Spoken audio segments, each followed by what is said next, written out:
You are listening to the Cycling Podcast in association with Rafa, celebrating the sport and producing the finest cycling clothing since 2004. Today, we're in Morzine.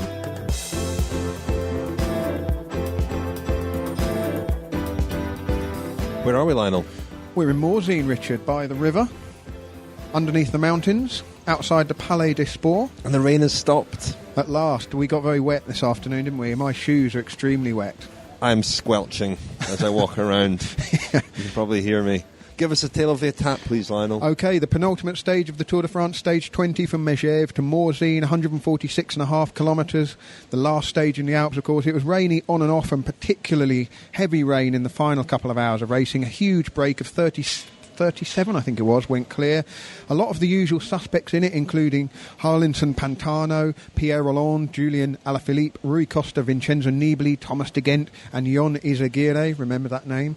Roman Kreuziger of Tinkoff was also in it, and as the lead got to around the 6-7 minute mark, he'd moved up to second place overall in the virtual GC. Bit of drama in the virtual GC there. But after the top of the Col de la Ramaz, someone's been paying attention. Local pronunciation of Ramaz. With 50 kilometres to go, Kreuziger was back down to 10th place overall as the gap had closed. On the Ramaz, Thomas de Gendt was away on his own, chased by Rolland, who crashed really hard yesterday, so that was a really courageous ride by the Cannondale rider, and Rui Costa. But it was on the Joux-Plane that it all sorted itself out. That was the final climb. Pantano and Alaphilippe were away together for a while, having caught and passed the others. Alaphilippe looked great, didn't he? He kept dropping Pantano, but the Colombian kept coming back. And then Nibali rode up and passed them. Alaphilippe was dropped, but then Ion Izaguirre fought his way up. And as they went over the top, it was Nibali, Pantano and Izaguirre. The Basque didn't hang around on the descent. He dropped the other two in the rain and soloed to a stage win for Movistar. There were no attacks on the Joux-Plane for the GC. The riders took very few risks on the descent. Froome was always led by several Sky riders, notably Geraint Thomas, as they made their way down. So Froome is going to win the Tour de France tomorrow. He's 4 minutes and 5 ahead of Romain Bardet, with Nairo Quintana third. There was a bit of a shake-up in the overall places, though. Fabio Aru lost 13 minutes and has slipped out of the top 10. And Joaquim Rodriguez... 17. I think he was 17 down on the stage, but lost 13 on the GC group. Apologies, Lionel. Doesn't really matter what you lost to Izaguirre, does it? Anyway, Joaquim Rodriguez has climbed up into 7th place in his final tour before retirement. Peter Sagan will win the points competition. Rafael Majka is the king of the mountains. Adam Yates is the best young rider and 4th overall. Tomorrow, Paris. You said there were no attacks on the Joux-Plane. Bauke Mollema, bless him, did have a go. He then was dropped and slipped down to 11th. Feel desperately sorry for Bauke Mollema. Daniel Friebe tweeted last night about that he's been one of the heroes of this tour and a joy to deal with, and he has been. And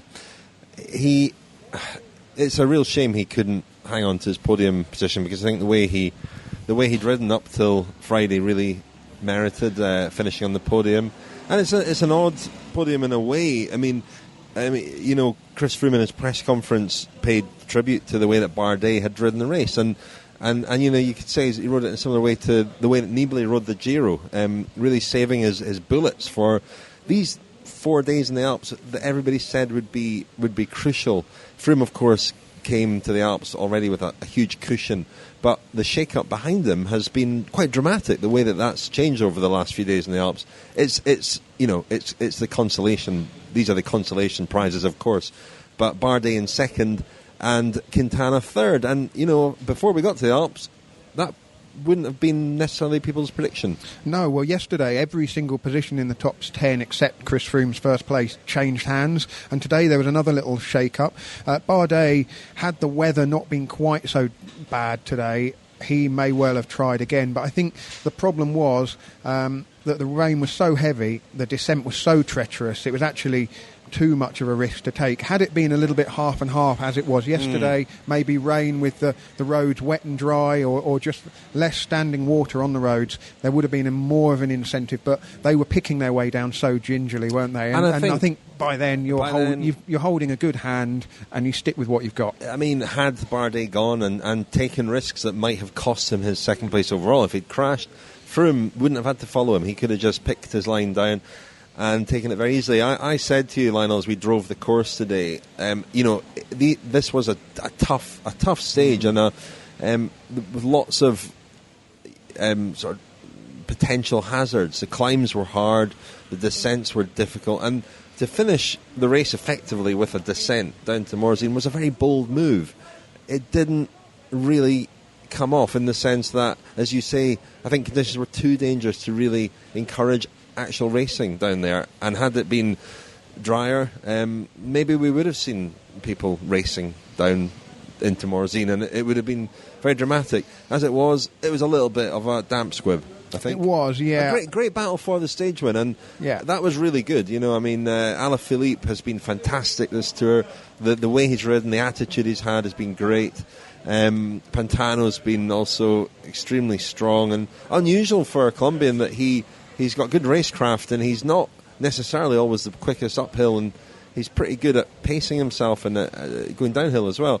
Nibali was a surprise because he looked very strong when he bridged up to Pantano and Alaphilippe. But again, in the same way that Bardet has got his timing just right, in the context of the stage, a microcosm of the overall, Izaguirre got his timing just right. He was the last man up to that group and attacked on the descent, and Nibali, who's such a famous, renowned descender, seemed to be taking it pretty gingerly, and Izaguirre was flying into Morzine. Well, Izaguirre was pushing it, wasn't he? There were some corners that he was really, I think, on the limit of what was possible in the wet. Nibali didn't look like he fancied it quite as much, and you can't really blame them because it. Well, he's got the Olympics to think of as well. Exactly, yeah, and that's only a couple of weeks away now. So, it was an intriguing battle for the stage win, and Movistar have got themselves something out of the race, as a stage win. They haven't won anything else, have they? No other stage wins. And Quintana has very, very quietly ridden his way onto the podium clearly without being at his best. He's ridden Ala Zubeldia onto the podium. He has, hasn't he? Yeah, Ala Zubeldia, which is to ride almost anonymously, but climb high up the GC. I mean, Chris Froome mentioned in his press conference that he didn't feel that Quintana was the same threat that he had been in 2013 and 2015. Obviously, Quintana will be back. A few people. Yeah, I think Quintana's had an off year this year by his standards.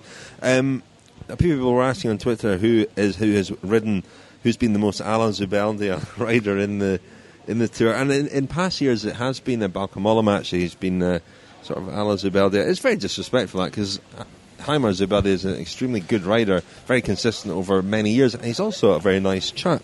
However, it's just a joke, isn't it? The Ala Zubeldia award, I think, goes to Louis Menkes. Yeah, Louis Menkes. He's 8th overall. He's a young rider. He was second in the under 25, isn't it? Under 25 for best young rider. Yep, that's something right. Around that. And he's ridden extremely well to finish 8th. Yeah, 8th. He's on the same time, though, as Rodriguez. Maybe they'll attack on the Champs-Élysées tomorrow to gain a second and move up to 7th, but probably not. But I guess Ion Izaguirre is now the winner of the separate Izaguirre classification.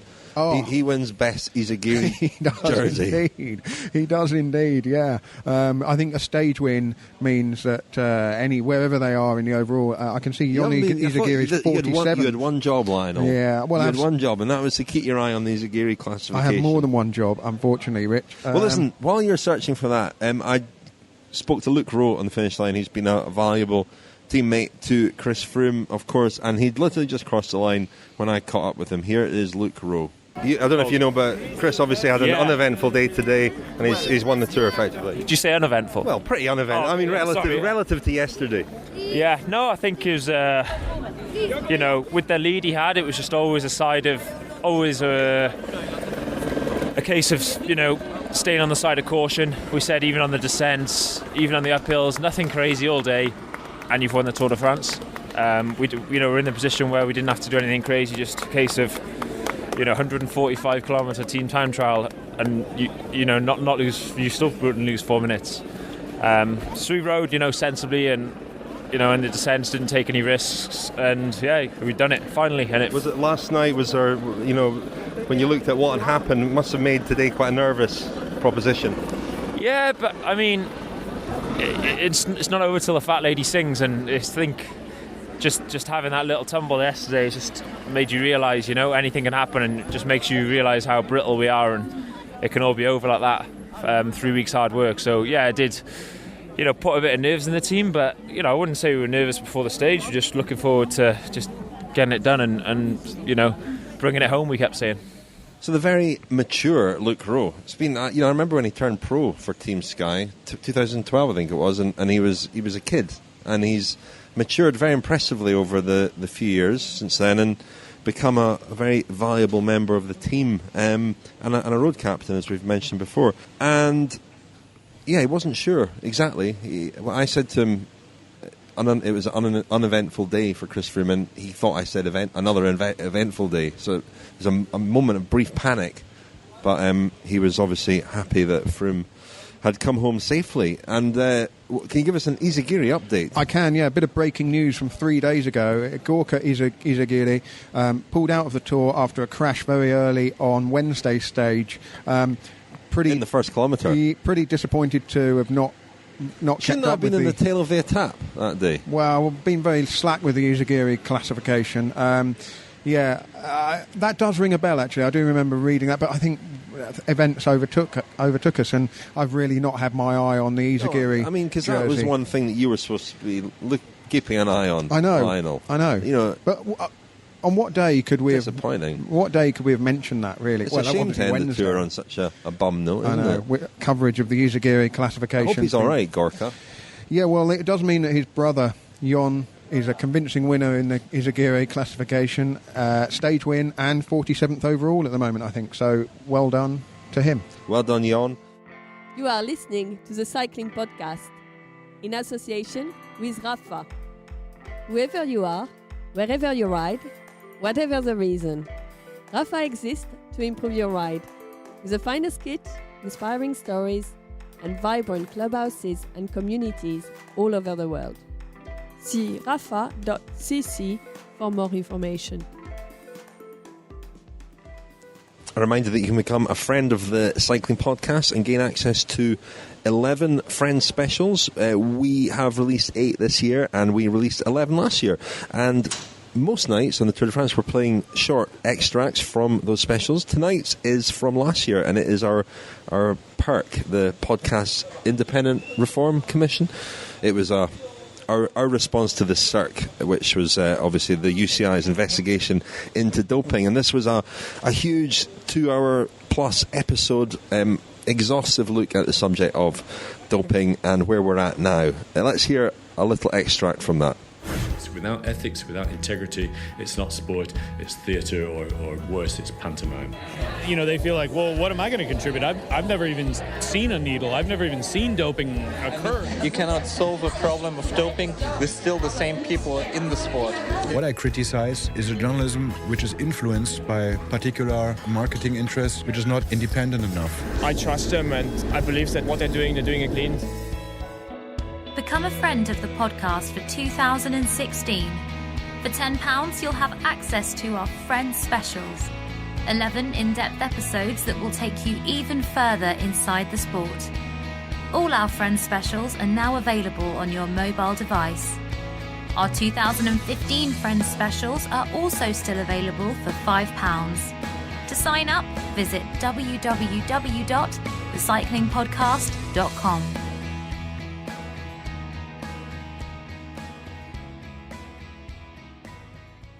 Eurosport, the home of cycling. And now, Pedaler du Charme. Thank you to Eurosport for sponsoring us throughout the Tour de France. We've done a couple of Facebook Lives in conjunction with Eurosport. That's been a lot of fun. Hopefully we can do that again. But they also sponsor our daily Pedaler du Charme Award. And they actually came up with their own nomination today, Eurosport. Warren Barguil for giving Fabio Aru a push on a climb. Forwards or backwards? Forwards, yeah, forward push. Nice. Odd thing to do by Warren Barguil. Yeah, I'm not sure about all this pushing other riders and stuff. It's a race, isn't it? I mean, it's odd, isn't it? I don't know. Strange. The world's going mad. Yeah. However, since Eurosport a lot of people nominated Paddy Curley, said for the whimsical flaneur. He is, of course, the original whimsical flaneur. Ian Thomas also. Peter Dash suggested Pantano, but a lot of people also went for Peter Sagan, just for being Peter Sagan. Well, he got in the break yet again, and he was doing a job of work for his teammate, Roman Kreuziger, wasn't he? Trying to drag Kreuziger, trying to drag Kreuziger into a high overall position. And Kreuziger's now 10th overall. So pretty sure Sagan has already won the Pedler de Charme. We haven't got a T-shirt to him. We'll try tomorrow. We'll try to get one to Warren Barguil and to Peter Sagan. I'm sure we owe others as well. Have we got an extra large for Peter Sagan? Wow, he'll just have to. His arm muscles will just have to burst out in sort of incredible Hulk fashion. I think. Anyway, Chris Froome going to win the Tour de France for the third time in his career tomorrow. His press conference was it was interesting enough, wasn't it? He's said a few things. I mean, it was a strange one, really. I mean, it was strange, wasn't it? It was very quite flat. downbeat. Yeah, it was very flat. It was weird. There was no edge to it at all. I mean, often in the Tour winners' press conferences, there is a sort of a frisson. Atmosphere, yeah. We're in Morzine, where, of course, 10 years ago, Floyd Landis staged his miraculous recovery and won the stage and to the yellow jersey. And I think the strangest winners' press conference I've ever been to was Floyd Landis in 2006. And, he was asked about what his feelings were about the fact that Jan Ulrich and Ivan Basso were both thrown off the race on the eve of the race for being involved in a doping case, the Operation Porto case. And his response was, no one wanted to see those guys go. We were all very sorry to see those guys go. And people were just kind of scratching their heads going, well, what kind of answer is that? If these guys have been cheating, then surely you're glad that they're not taking part in the event. Anyway, mine was just, we're in the same press room, same finish, same wobbly bridge up there, and lots of memories flooding back from that day, I suppose. But tonight's press conference with Chris Froome, a very different affair, very sort of quiet. He did say a few things. I mean, just as he was talking, Chris Froome, it just struck me that this has been a tour of really 5 moments for him, hasn't it? First of all, the descent after the little attack on the top of the Col de Peyresourde in the Pyrenees, and the descent down into Luchon, which attracted a lot of interest because we hadn't seen Chris Froome really descend in that fashion before. We've seen plenty of other riders do it, but sitting on the top tube, pedalling, it looked quite ungainly, but obviously very effective. Then, of course, there was the crosswind stage into Montpellier, where Froome, Geraint Thomas, Bodnar and Peter Sagan got away, and you saw the yellow and the green jerseys off the front on a flat stage. Then, of course, the unforgettable running on Mont Ventoux. We will never forget that. Then winning the mountain time trial to really put the seal on the Tour de France victory, and finally riding Geraint Thomas' bike to the finish at Saint-Gervais-les-Bains yesterday. So it's been a tour of moments, but he hasn't really had to do all that much. He was asked if he regretted not winning an uphill finish. He was also asked what the organisers could do to make the race more interesting. And he was asked whether power meters should be banned. He said, I don't race, I don't really use my power meter when I'm racing, ride on feel, on instinct. Not sure about that. But no, I'm sure he does. But I think that the team sort of knows that the sort of pace to ride at, the effort to be making in order to be able to sustain that pace for the length of the climb and deter attacks, or at least be able to reel them in if they go. I mean, Froome himself mentioned that smaller teams might be an idea. That was up to the UCI, but he didn't rule out that as being a good idea. It was sort of damned with faint praise his rivals by saying that it had been a great fight for the minor placings, which was a bit, kind of... And he also answered the question of whether he would broaden his horizons and perhaps focus on the Giro or the Vuelta or other races, and he said, well, he's certainly not going to be concentrating on the classics. He says the Giro is very difficult to target because it comes before the Tour de France. The Vuelta he'll think about after the Olympics, so possibly, he may well do that. But he did also say that the Tour de France is a race that he will focus on for the next, he said 5 or 6 years if he can be on the start line giving it his best shot. And I think that's really, for Chris Froome, the Tour de France is the only race that he's going to really take as seriously I don't imagine he was him also broadening out. ambivalent on whether he'd ride the Vuelta. I thought he was definitely going to ride the Vuelta. Yeah, I He's think that certainly doesn't look as not quite so sure about that. He is riding in London next weekend. He's going to do the Ride London, and he said he wants to race in Great Britain because he hasn't been able to. It's never really worked out. He doesn't do the national championships because he'd have to travel from the south of France to the UK and back again before the Tour. His first time racing on British roads since the 2014 Tour de France, won't it? I think it will be, yeah. And he never manages to do the Tour of Britain because he's been doing the Vuelta. So maybe that will change as well. But he'll be in London, he says, a week's tomorrow, next Sunday, for Ride London. So big chance for British fans to see him there. Just one last thing on Chris Froome's press conference, and something that backs up the point you've made, Richard, about how single-minded and focused Team Sky are. Sergio Henao became a father for the first time a few days ago and stayed on the race. And, I mean, he would obviously have known, presumably, that the due date fell during the Tour de France. But that's quite... I think with these things you do know in advance. Well, what I'm saying is presumably it wasn't unexpectedly premature, the baby. Oh, well, but anyway, yeah, okay. But that does... that's quite a commitment to Chris Froome and to the Tour. And he told Chris Froome that he wants to take the yellow jersey all the way to Paris and see the job through. Presumably he wouldn't have been selected if he'd said he was going to leave if his baby was born during the Tour. Because then you would pick someone else, wouldn't you? I would suggest that probably would be the case, yeah. Francois, your contractual obligations are finished with the cycling podcast for this Tour de France, but we thought, we couldn't resist this opportunity to grab you for a final word. Romain Bardet held on to second overall. I imagine he and France will be very pleased with that. Yeah, he was certainly. I mean, looked absolutely thrilled. He had a little press conference. It's very strange because most of the time you have the yellow jersey press conference, and that's it. There's no press conference for the second place.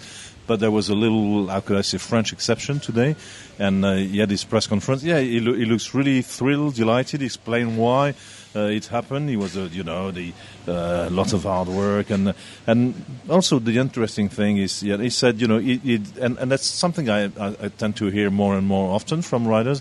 He said he had put the Tour de France into perspective. It's just a sport. It's just a game. Your life does not depend on it, and. Well, he said it was the key for his success, his second place. And, he had interesting reflections about the state of French cycling as well, saying, only one stage win, and, I had an excellent tour. The other French guys had an, so-so tour. But he said it doesn't mean anything. There's so many, all the best riders are here. There's so many stages you can win. And he said, to quote him exactly, he said, I don't think we're still in the top flight, French cycling, but we're on our way to it, and we'll see it in the future. So, but I think there were something like 15 nationalities. One, I could be wrong with that, but there were the stages, with the exception of Great Britain. Obviously, British riders won 6 stages between them. Does that not mean, I'm just working this out in my head, that every other stage is run by a different nationality? And so you could say that no countries are in the top league, that the success is very evenly spread now, and that's reflected in the overall classification as well. Well, evenly spread, as you say, that's a very British remark, You got a third of them, so it's not equally spread. We have to make sure, especially after Brexit, we talked about it at the start of the tour, we must make sure this never happens again, Well, just on AG2R, Romain Bardet's team, they were absolutely delighted at the finish line. They put 3 riders in the break today, didn't they? Villermoz, Gautier, and... It's Villermoz. Yeah, you're right, it's Villermoz. You learnt your lesson, that's good. Oh, no. But apparently locals leave off the Z, and other French people sometimes pronounce a Z. To be honest, I think it depends on the valley you come from, So, let's say exactly what you want. Well, I'm from the Chiltern, so I shall say Villermoz. Gautier was also in there, and Ben Gastower. They put 3 riders up the road in that break, presumably just in case might have worked out that Bardet felt like attacking on perhaps the second last climb, it didn't work out, but they were clearly active, and there was a really nice atmosphere at the finish. The soigneur and the press guy from AG2R were all waiting by the barriers while Romain Bardet was on French Eurosport, sitting under a sort of leaking tent there near the finish line. And then when Bardet had finished on TV, he came over to the barriers and they were all high fives, hands slaps on the back, hugs, and I grabbed a quick word with AG2R's Luxembourg rider, Ben Gastauer. Your team leader is going to finish second on the podium in Paris. How did it feel? Great. That's fantastic. We were fighting for that for 3 weeks, and now everybody's super happy. It's perfect. With the weather forecast today, was the team very nervous this morning? Yeah, we were a little bit nervous, but we were. Yesterday was a great day, so today we said, okay, we have just to see to keep the second place, and everybody did a great job, and so it was, even if the weather was bad, it was a good day. And what is Roman like as a team leader and a teammate? He's a great team leader.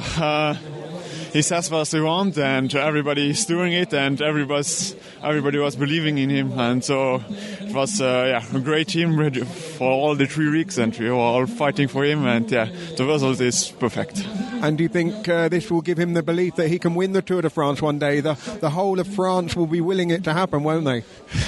The whole France wants it, but we also want it. But it's the race. We have to see in the next years how it's going to be. But he showed us that he's really strong and that he can do it. But then, it's the race. You never know what is happening. And lastly, how will you celebrate in Paris tomorrow? We are going to celebrate with the whole team, with the sponsors and everybody, and it's going to be a great evening. Excellent. Thank you very much. Congratulations. You are listening to the Cycling Podcast in association with Rafa. Whoever you are, wherever you ride, whatever the reason, Rafa exists to improve your ride.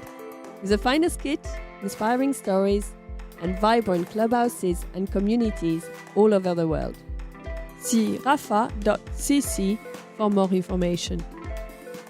Thank you very much to Rafa, our wonderful sponsors, and must also again mention their More Than a Race series of articles on rafa.cc, and today's is all about eating, so all about what riders eat, especially on the go.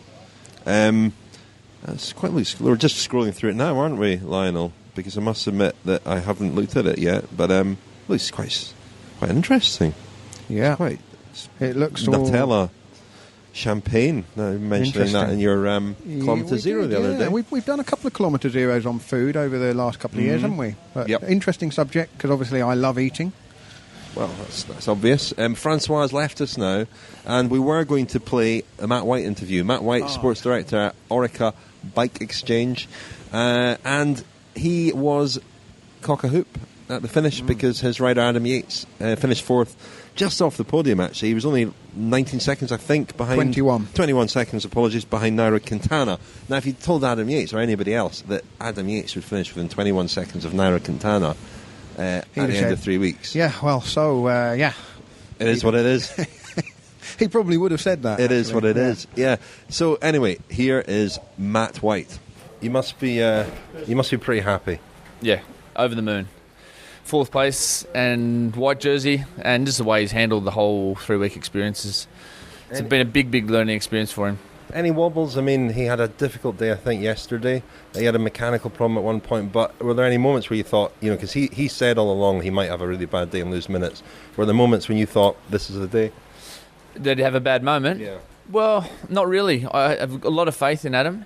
And the way he handled the whole 3 weeks, he was rock solid. Rock solid. A bad day losing 30 seconds is not such a bad day.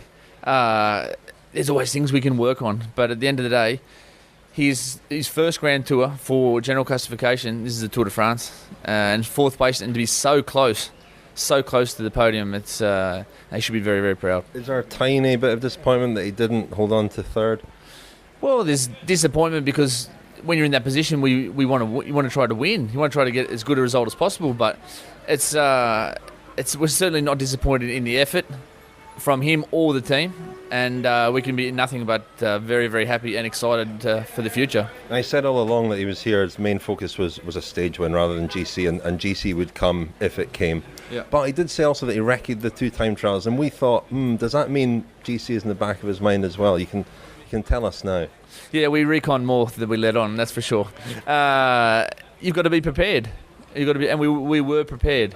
But the one thing is that we didn't know is you don't know you can do general classification until you've done it. Now he's done it. So, but for us not to prepare for the Tour de France as like a general classification rider, it wouldn't give him a fair chance. So yeah, we did some recon, and we prepared to ride GC, but we just weren't making it public. So for the Vuelta, you've got an incredible track record now in the 2 GCs so far this year. For Vuelta, is Simon Yates up for that? He is, but I think Esteban Chavez will certainly go in as one of the favourites, and I think Simon will have super form to support him in that role. It creates, you could have 3 very good GC riders on your hands over the next couple of years. Does that, I guess that's a problem you would like to have? I don't think it's a problem at all. I think there's 3 Grand Tours in a year, and regardless of Esteban's or Simon's ride at the Vuelta, we're not going to be the favourites for the Tour de France next year. So strength in numbers, and these 3 are very tight as well. We've got a great team, a very tight team, and there certainly won't be any issues there. So Matt White there basically admitting that when they said that they were here for stage wins, they weren't telling the whole truth. They had an eye on GC. Yeah, which is what they did at the Giro as well, when they said that Esteban Chavez was not going for the high overall position. He just wanted to win a stage, and then suddenly he was up in the top 5, and then suddenly he was almost winning the Giro, wasn't he? He led it for one day. Yep, he almost won it, indeed, until... They've had a very good season, haven't they? Paris-Roubaix, then an excellent Giro and an excellent Tour. Well, Adam Yates, I mean, he did, as I said to Matt White there, look like it was catching up with him a bit on Friday. And, I think all of us thought that he would have one bad day, and he hasn't. I mean, his bad day was Friday when he had a bike change, I understand, and then seemed to struggle to get back to the group, and then struggled to hang on to the group, and he got a push at one point from Luke Rowe. He got a handsling, allegedly, from Ruben Plaza, his teammate. Well, whatever went on, he definitely got penalised 10 seconds, didn't he? So he actually finished 11 seconds behind Nairo Quintana. Yeah, and if he'd been 11 seconds, would he have attacked tomorrow on the Champs-Élysées? Oh, why?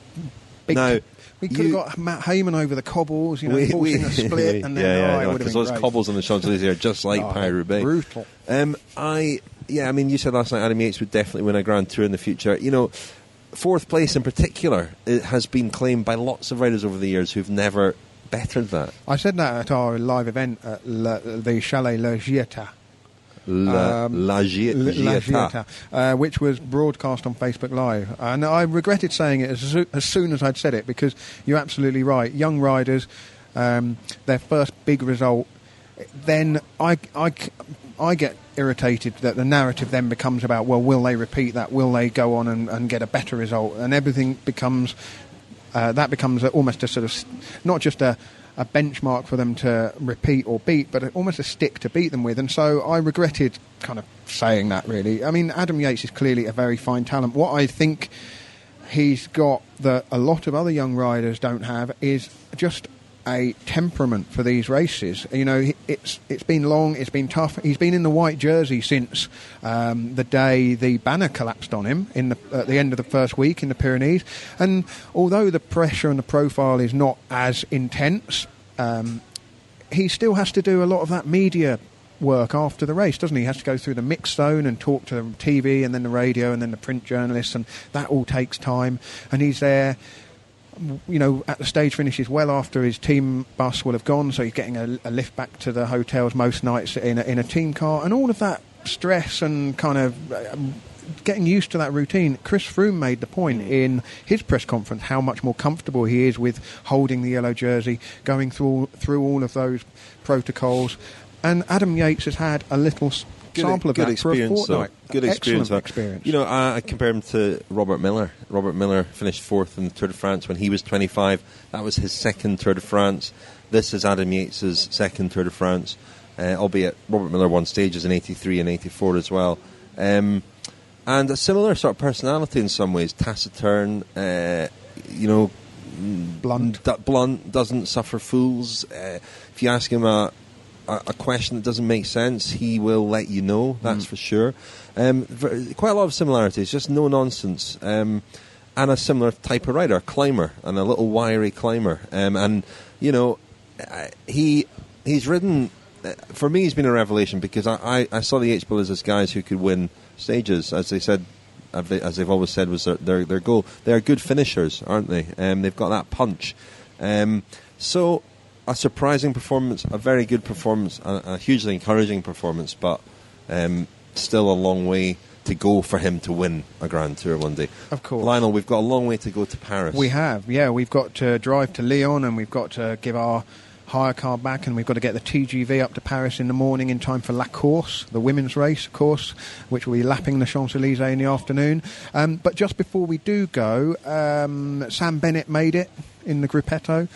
So did Dan McClay. I tried to grab a word with Dan McClay because, Rich, you spotted the little video of him on Twitter saying "à demain" to the driver of the voiture ballet, the broom wagon, which he had been in front of for a long way yesterday. Today he wasn't off the back on his own. He was safely in the gruppetto, but as I approached him at the finish to see if he had a moment to stop and chat, he said, "No, mate, I'm freezing cold," or "No, mate, I'm bloody freezing," was what he actually said. And not surprising, really, because it was pretty chilly up here, and they'd come down that descent having got very wet and cold, and they were a good 35 minutes after the leading group. So although it was a pretty short stage, that still meant that they were out there for how long? They were out there for 4.5 hours. Yeah. Right. Well, we'll get them tomorrow on the Champs-Élysées. Sam Bennett, Dan McClay. Well, because I think their stories are worth telling. And we told Sam Bennett the other day in a Kilometre Zero, and it's brilliant that he's finished the race because he's really struggled through it. And I think he'll and Dan McClay will come out of the race better riders. You know, they always say that, riders. Well, you know, let's not get really carried away, but what I wanted to ask Dan McClay was whether he was suffering really badly off the back, or whether he was actually just saving his legs a little bit and knowing that he was going to be inside the time limit and just not pushing himself too far, knowing that the Champs-Élysées is coming up. Obviously, Mark Cavendish isn't here. There's still some very powerful sprinters left in the race. Marcel Kittel, Andre Greipel, of course, who hasn't yet won a stage. Who else would Brian have their eyes on? Brian Cockard, of course. Sam Bennett, John Degenkolb, perhaps.